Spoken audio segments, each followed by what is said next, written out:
Hey, thanks for coming to my show. So often at the moment, we're being asked to view the world as completely black or completely white. No room for any kind of nuance in between. Things are either good or they're bad. Nothing else.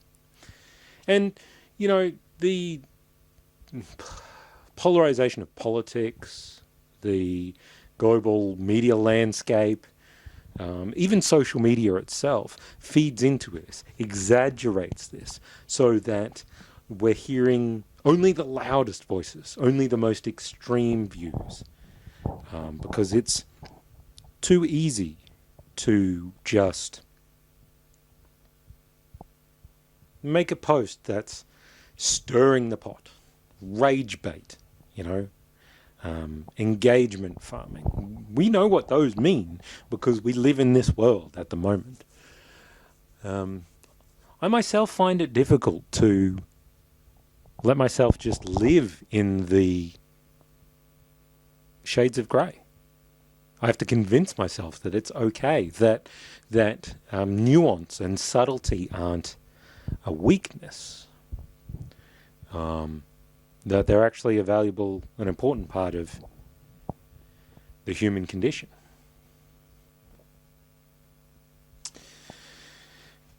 The Motocoaster at Dreamworld is an objectively bad roller coaster. They had it in the Steel roller coaster poll for the year it came out, 2007, and it came 356th out of 357 steel roller coasters. Second last, only beaten by an 18-year-old French looper by Vekoma. Now that's not fair to the Motocoaster. It's not that bad a coaster. It's really not. But I get why it's unpopular. I do. It's too much of a coaster for motorbike fans, and it's too much of a motorbike for coaster fans. It's kind of a victim of its own uniqueness. The restraint system on it, which was somewhat unique when it came in, the clamshell that collapses down on you, is really uncomfortable. And it's really slow to load. It's hard to get things to lock. You have to unlock and relock people. And if it's driving one train, you can wait for hours with a tiny line. The launch mechanism, the hydraulic launch mechanism that it had, which is a tire-propelled hydraulic launch, was the second of its kind in the world. And yes, it got the effect they wanted to. It's got some really good acceleration off the line. But because it's hydraulic and the world has moved away from hydraulic-powered coasters, it's really hard to maintain and kind of a problem for Dreamworld to keep up and running. It also suffers in comparison to SeaWorld's Jet Rescue, which was built only a year later, but in that time was so much more comfortable and so much better well designed for that kind of coaster. I don't know anyone who's been on both and considers the Motocoaster to be the better of the two. Even McDoohan, who the coaster was initially named after, has had his name taken off it in the last 4 years. So it's just the Motocoaster now, not McDoohan's Motocoaster. The recent redevelopments that happened around it, with the construction of the seriously world-class Rivertown, mean that it basically had to be hidden. Uncomfortable, unpopular, hard to maintain, and actively hidden in the park. It's not a surprise that the Motocoaster is coming to a stop on February 2nd. Yet strangely, the Motocoaster will be missed.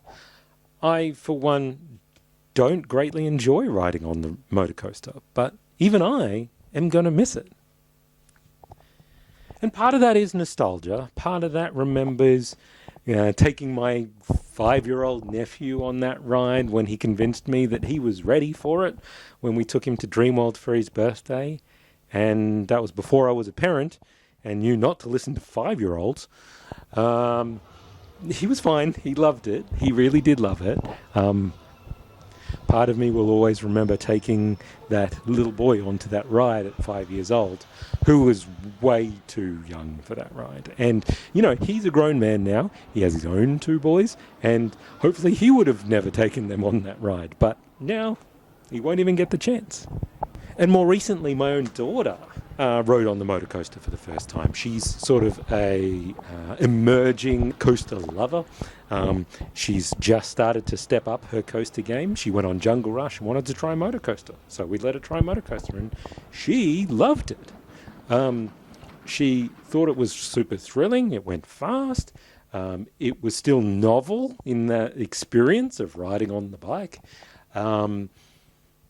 And, she's not tall enough for the restraints to be truly uncomfortable. So she's not going to ever understand. She might get 1 or 2 more rides max on the Motocoaster ever. And she's never really going to understand why there's a whole bunch of people in the coaster community that think it's kind of garbage. The coaster will be missed, but so many people are more interested in the dialogue right now being about, what's going to replace it?